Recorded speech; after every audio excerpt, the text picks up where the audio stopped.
What's going on, everybody? Jolt here from the TokenMinorities, and I am bringing you the Week 8 match of the NPL against SlickRickNixon and the Chicago Sacred Fire. Now, I've definitely been looking forward to a match with Mr. Rick Nixon himself for quite some time, just due to the fact that he has a very interesting team and the fact that he's a pretty cool guy in general. But his team is, like I said, pretty interesting in that it is a sticky web offense team, which is something that I haven't had the experience of playing against in this format before. So preparing for his team is going to feel a little bit odd just compared to how it's been in the past. But let's go ahead and look into his team a little bit. He has Heatran, Tentacruel, Jirachi, Umbreon, Crawdaunt, Mienshao, Garchomp, Tangrowth, Galvantula, Drapion, and Mega Heracross. So this is an all-in sticky web team. So I'm going to have to prepare pretty carefully for that. The most notable threats on his team it's going to start with Sticky Web itself, as my team only has two, I guess, defog options in Skarmory and Dragonite, so I'm going to have to find a way to either deny Sticky Web in this matchup or have a way of getting rid of it so that it's not actually an issue for my team.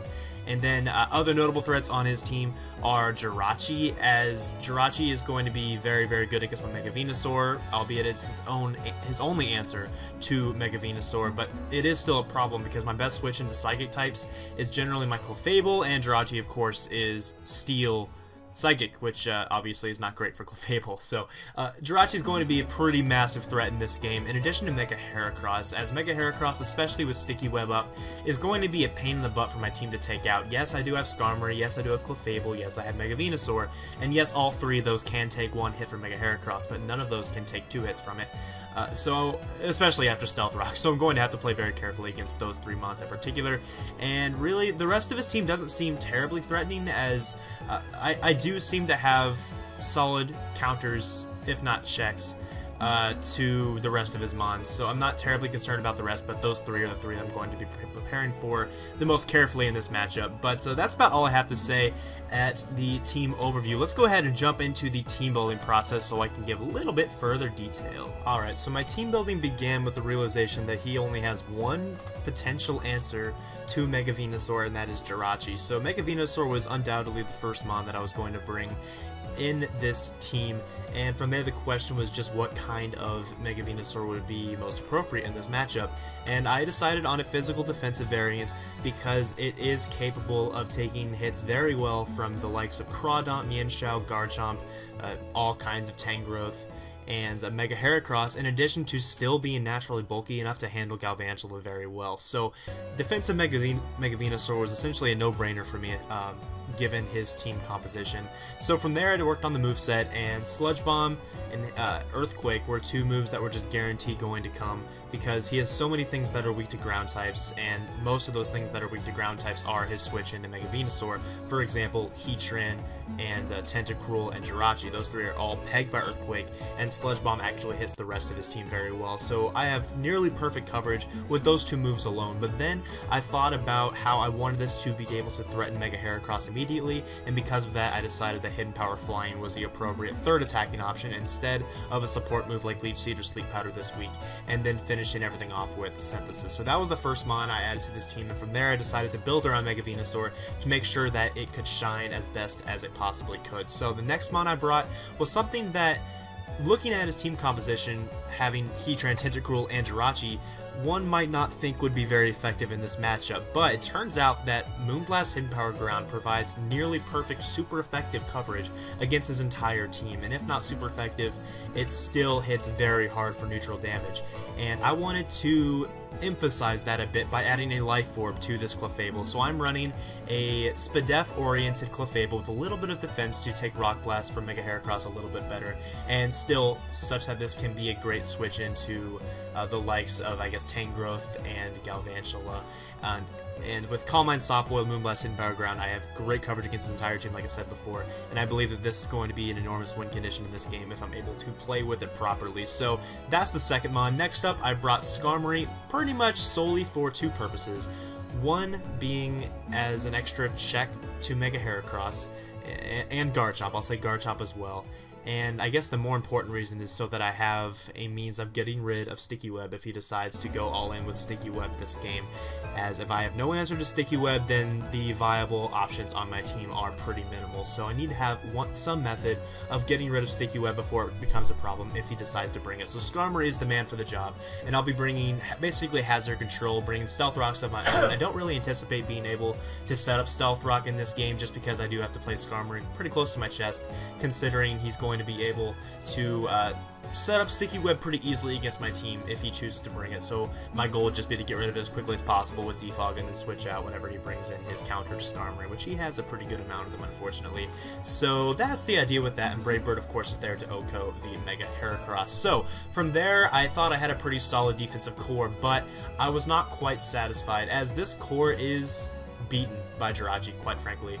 I don't have much at all for Jirachi with these three mons, so I decided to bring a Jirachi counter per se in my Rotom Heat. This is Rotom Heat's second appearance on my team this season, and I'm thinking it's going to be a very, very valuable Pokemon this game, as I'm going to run a Volt Switch Overheat, Thunder Wave, Resto Chesto set, and of course with Spadef EVs, such that I can take the special hits from Jirachi, and I am 100% convinced that the Jirachi he's going to bring is going to be in some way oriented in the special attacking manner. It could still have Iron Head and be like a mixed variety and such, but I'm more expecting a especially offensive Jirachi, and Rotom Heat will be here to wall that effectively and heal itself up with Resto Chesto and potentially paralyze some things. I thought Thunder Wave was a great option in this game because I feel the best way to combat Sticky Web is to slow him down more than he slows me down, at least for my team, and Thunder Wave is definitely the move to do that job, as he only has two things on his team that cannot be paralyzed, and those are Garchomp and Galvantula. Galvantula, I mean, I'm going to be able to hardwall it anyway. I'm not too concerned about that. Garchomp, I have Venusaur, I have Clef, I have Skarmory, so those two I'm not terribly concerned about, but if I can get a Thunder Wave off on any of his remaining mons, that would be absolutely fantastic. So then, from there, I had to turn to my offenses, as I don't want to play Stall. I don't want to play a stalling match against a Sticky Web team, because that's, I mean, one, I hate Stall. Two, I need a little bit of offense to be able to break through some of his threats. So from there, I looked at what my best offensive options were against his team, and for me, they seem to be Greninja and Terrakion. Starting with Greninja, because he is running Sticky Web, and because his team is just pretty slow overall, in that his fastest mon, I believe, was it's Galvantula, and Galvantula's only hits 346 speed max, I believe.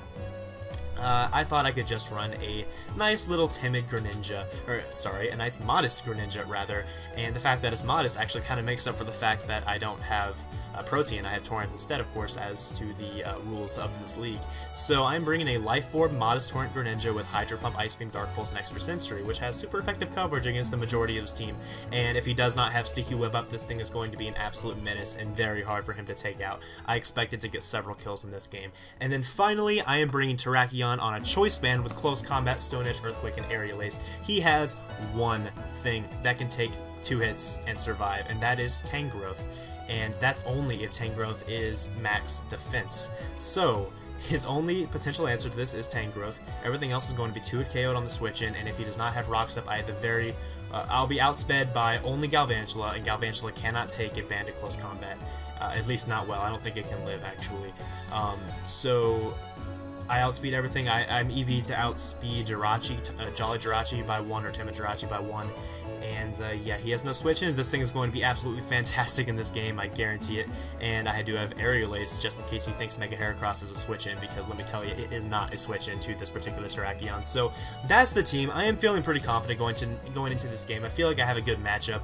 It's just going to come down to how well I handle Sticky Web and how well I can maneuver around the Jirachi, which is oh so threatening to my team. So that's all I have to say about the team building process. Let's go ahead and jump into the battle. Alright, here we are with the match. I'm looking at team preview. I'm actually pretty happy with what he decided to bring in this game, as he didn't bring Heatran, he didn't really bring anything that seems to really capitalize well off of Sticky Web, and that includes Mega Heracross, which is fantastic for me. And that tells me that he might not have actually brought Sticky Web, even though he brought Galvantula. I'm more expecting it to be an offensive variant, maybe a pivot, maybe a Choice Scarf pivot, as my team, at face value, seems to have some difficulties with fast Volt turners, or fast Volt switchers rather, and in reality it really doesn't have that much trouble if I play properly against it. So I don't know, it's just a conception people seem to have about my team. But regardless, looking at what he brought, I'm not expecting it to be a Sticky Web variant, and if it is, that's fine, I'll deal with it. But his primary threats are looking like they're going to be the Jirachi, and I guess the Garchomp should be considered a threat as well, just because if it's a sub SD variant, and the fact that it didn't bring Unaware Clefable makes it kind of a threat against my team. So that's kind of my thought at team preview. My win conditions are definitely looking like Greninja and Terrakion, as was anticipated during the team building process, but also Clefable and Mega Venusaur are looking like they can stall him out really well. So let's go ahead and jump into the battle. I decided to lead off with my Mega Venusaur as it has a great matchup against his entire team bar Jirachi, and I am kind of anticipating the Galvantula lead so that he can try to get early game momentum, but I'm not going to really let that happen, as I'm just going to Mega Evolve and go for the Sludge Bomb, knowing that I can hit 5/6 of his team with it, and maybe get a poison on the switch in, which turns out to be his Umbreon, and I get the poison on turn 1, which is fantastic, because now it's going to be able to be worn down more easily, and it's quite frankly pretty likely he's going to have Heal Bell anyway, so it's not a big deal. But he does reveal Snarl. I'm going to pause just to kind of elaborate on my thought on this. I don't think Snarl is a good idea in this matchup, because I do have Terrakion, and Snarl would give me a Justified boost, and if I had a Justified boost as a Bandit Terrakion, his entire team is 2-hit KO'd, no questions asked. So that was not, in my opinion, a very smart team building idea on his end, but to each their own, I guess. I just don't think it was very smart. But he does bring a Snarl Umbreon, which is, I don't know, I just don't know. I do eat that up as Clefable, obviously, and I am just going to be able to predict the switch in Jirachi and go into my Rotom Heat, which is fantastic because now he's going to be forced out probably into either Garchomp or Tentacool, but I'm going to take the risk of him going into Garchomp. I'm just going to go for the Volt Switch to try to maintain momentum, and luckily I am able to do that. And I'm going to go into my Terrakion here. I'm going to predict the switch into his Tangrowth and just go, well, not into his Tangrowth. I'm going to just go for the Stone Edge, as it was my most powerful option against Tentacool, bar Earthquake, and I didn't want to go for Earthquake in case he went into Tangrowth. Unfortunately, I missed the Stone Edge on the incoming Tangrowth, and looking at the damage calc, assuming he's a max defense Tangrowth, and I'm of course a banded Terrakion, that Stone Edge should have done about 40% minimum to this Tangrowth, and if I hit that Stone Edge and done 40% to it, it is not a Leftovers variant, which is revealed later on, and if I had hit that Stone Edge, then this Tangrowth would, after Regenerator, still be in range of being 2-hit KO'd by a Bandit close combat, and that's actually very, very big considering the lack of switch-ins he has to this Bandit Terrakion. So unfortunately, I missed that Stone Edge, and that kind of irritates me a little bit, but I will deal with it because I have to. I'm going to scout for Natural Gift Flying. It's a weird scout, but I was scouting for Natural Gift Flying or Psychic, as Mega Venusaur should be a clear initial switch-in to this Tangrowth, so I wanted to see what he wanted to do by going into my Clefable, and now scouting for Sleep Powder, I'm going to pivot into my Mega Venusaur, and he goes for Sleep Powder, so that's kind of nice. He did go for a Mud Slap on the previous turn, which is kind of interesting as well. But here I'm just going to go for another Sludge Bomb, kind of expecting him to go back into Umbreon and not really fearing it whatsoever, because it is always just a free switch into my Clefable, and that's exactly what I'm going to do here, as I very well could have gone to my Terrakion, but I do not want my Terrakion to get poisoned because I know how valuable it is in this game. Now, here he makes a nice switch into his Tentacruel. I didn't really expect this, but it was a good play on his part because he does need his Tentacruel to be at pretty high health to be effective in this game. So kudos to him for that play. That was very good, as I just go for the Calm Mind, expecting to be able to maybe get up a +1 special attack and special defense as he goes for a Protect with Umbreon, but unfortunately it's not the case for me. But he does decide to double into his Umbreon here, I guess predicting me to make a switch, fearing the Tentacruel, but I was just scouting for an offensive Poison Jab variant, and that's apparently not what it is. But I am able to take out the Umbreon here, which is pretty fantastic. Now here, I probably should have stayed in and just gone for the Moonblast, but he makes a nice play and just goes for the Swords Dance, and the fact that he felt confident enough to stay in and go for that tells me that's probably the Fairy Resist Berry. I'm going to pause here. It's probably the Fairy Resist Berry on that Garchomp, which is cool. It's good information to have, and that's kind of what I'm expecting his item to be throughout the rest of this game. So I go into my Skarmory after the SD, and he reveals Fire Blast, and he gets a burn, which is actually a pretty big deal, as now I'm not able to go for the Brave Bird, and the reason behind going for Brave Bird at this particular situation is because I wanted to do enough damage to the Garchomp to where it would be in range of my banded Terracion's close combat. If I was not burned, and if this Garchomp had minimal HP investment, then a Brave Bird from Skarmory, unburned, would do enough damage to where it would be in range of my banded Terracion's close combat. But because I am burned, I'm not able to get that damage, which is really, really bad. So now he overpredicts and goes for Dual Chop, which is actually nice for me. I live on 1% and I'm able to go for the Brave Bird, and now it's in range of the close combat. So that's really nice, but I was kind of gifted that. He definitely should have just gone for the Fire Blast and tried to take me out there. So here I go into my Terrakion and I go for the close combat, as he has no switch-ins, and as you can see it does 48%. So if the Stone Edge had hit earlier, it was guaranteed to be 2-hit KO'd at this range by this close combat, and I would basically get a kill here, but because of hacks I do not, unfortunately. So now I'm going to have to switch out into my Mega Venusaur, and he makes a nice play predicting that, I think, and goes for the Mud Slap. Okay, that's cool. So now I'm just going to switch out into my Terrakion again, expecting him to try to go into something that does not appreciate Terrakion, and he does. He goes into his Tentacruel, which will not take an Earthquake well at all, but he makes a nice play. He goes into his Tangrowth here just to eat that up like it's nothing, so that's fine.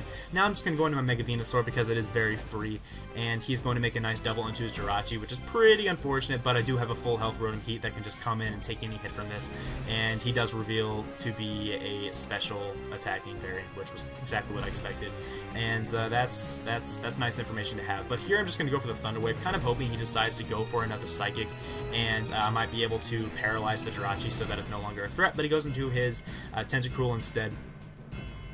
And I do get the Thunder Wave off on that. He gets fully paralyzed on the switch, but that doesn't matter because he did just go for Mirror Coat, and Greninja is indeed immune to Mirror Coat. So now he just goes for the Scald against my Greninja, and he gets a first turn burn, which is pretty unfortunate because now Greninja will not be able to stick around and do as much damage as it would have originally, considering he probably only has one thing on his team that can outspeed me, and that is going to be the Galvantula. So Greninja could have been absolutely massive in this game, but because it got burned, it really can't, unfortunately.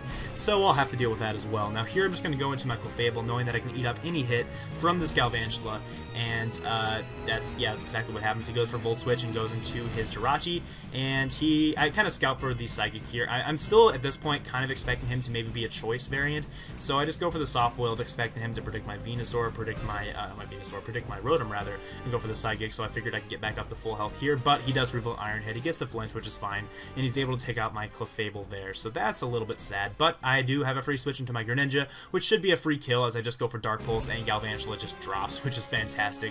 I don't really agree with that play. I think he should have saved Galvantula because he needed it to be an answer to my Greninja, but hey, it's also an answer to my Terrakion.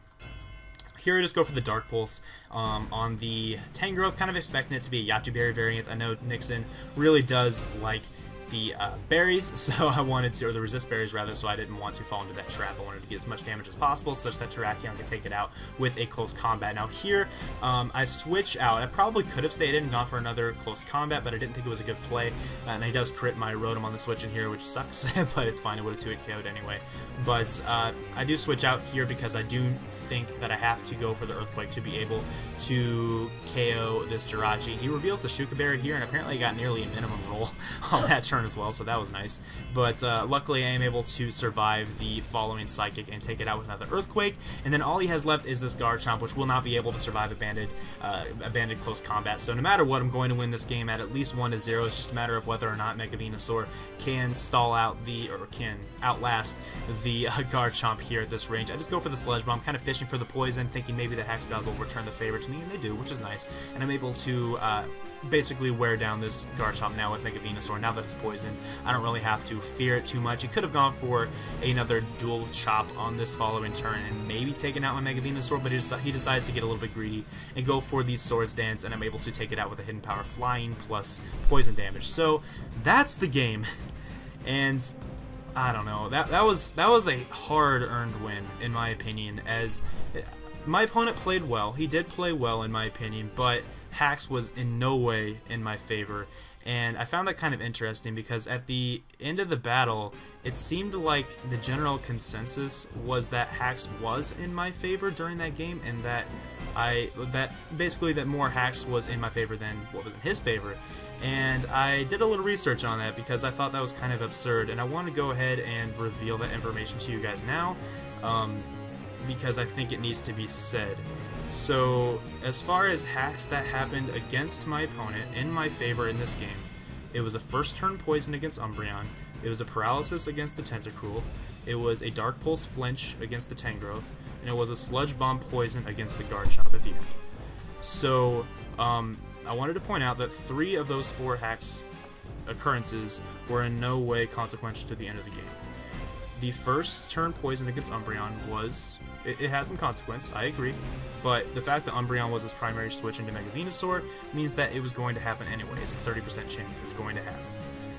Second, then the paralysis on Tentacruel didn't matter at all because he did go for a Mirror Coat, which Micro Ninja is immune to, is not going to touch it. And then the flinch on Tangrowth didn't matter because it was a Tangrowth that didn't have a recovery option, or at least didn't go for a recovery move if he had it. And then the last instance of hacks, the Sludge Bomb poison against Garchomp, if anything, only changed the score from a 1-0 to a 2-0. So that's my thought on that, and then I think I made myself pretty clear on when I thought the hacks actually mattered against me in this game. But just to re-emphasize, the Stone Edge miss against the Tangrowth with my Terrakion put it outside of range of being 2-hit KO by close combat whenever I brought in my Terrakion after something KO'd something earlier in the game. I talked about it earlier.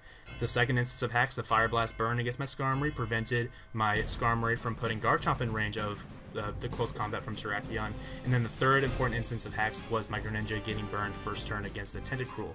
So, just saying. Just saying. I'm not going to go any further than that. Anyway, sorry for that rant. And I'm just saying that Hax favors the better player. Okay then. Thank you, Howley. Anyway, I'm a little salty. Sorry about that. Anyway, I hope that wasn't too irritating for you guys, but thanks for watching, guys. That was the game. The Toronto Staraptors have now moved on to a 5-1 record and lead my division by, I believe, a full game at this point. So definitely I'm happy about that, and I'm hoping I don't have to go through this whole hacks explanation thing ever again, because that was kind of irritating, as you can probably tell. I'm a little worked up about it, but that's the game. Thanks for watching, guys. Next week we are taking on Ashley and the Detroit Panthers in a game that's it's going to be kind of challenging in that her team is very, very strong, as she has Mega Charizard X, which is probably one of the most threatening things to my entire team. And she also has a disgusting wall core, including Amoonguss, Chansey, Slowbro, and more. So it's going to be a challenge to team build for it. I'm, of course, up to the challenge. It's going to be fun to build for her team. And it's going to be fun to finally play Ashley in a league match. I haven't had the opportunity to do that yet. So I'm definitely looking forward to that. I hope you are as well. And I will see you all next week. Peace.